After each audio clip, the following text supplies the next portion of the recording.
Okay, let's think about the air a bit more. And we can see there's a thing here. I've asked the question, what is air resistance? And air resistance and a thing we're going to find out later on called pressure or air pressure is caused by the air particles pushing against you as you try to go through it. Now some of you might have seen one of these little things. What they do is they pump air up into this sort of like a big sock, and it moves around and flaps around as the air pushes into shape.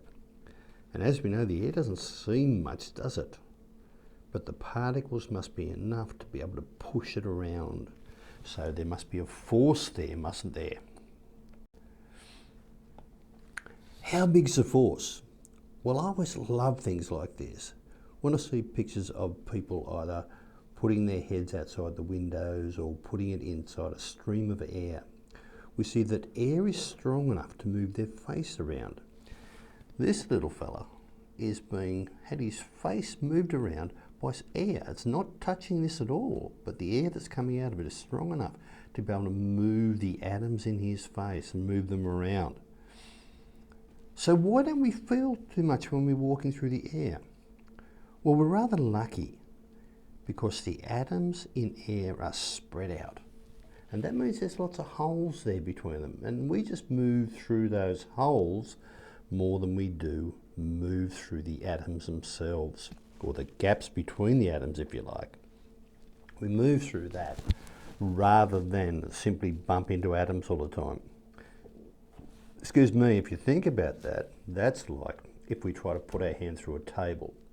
We can't do that because the atoms are so close together, there's no spaces for our hand to go into the table. But if we are moving our hand through the air, it doesn't very often hit the atoms or the particles in the air. It spends a lot of time in the empty spaces between these particles or atoms. But how strong is it, right? Now, this is one of these ones, and I love it's got Thomas the Tank Engine on the outside. But look what happens to it. Goodness gracious me. What's happening here is air pressure. Now, as I said, we don't often feel air as we're walking through it, right? But if there's more air on the outside of something, like on this tank, than there is on the in, the air will push and try to get in the space. And if it does that, or if it can't find a little weakness, or if it can find a little weakness, it will cause this to happen.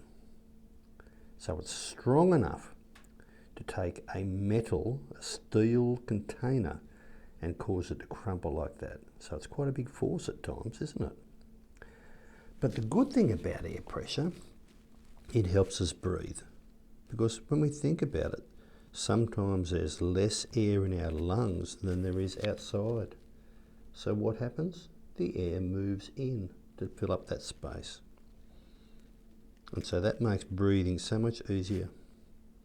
Thank goodness it's got a positive spin on it.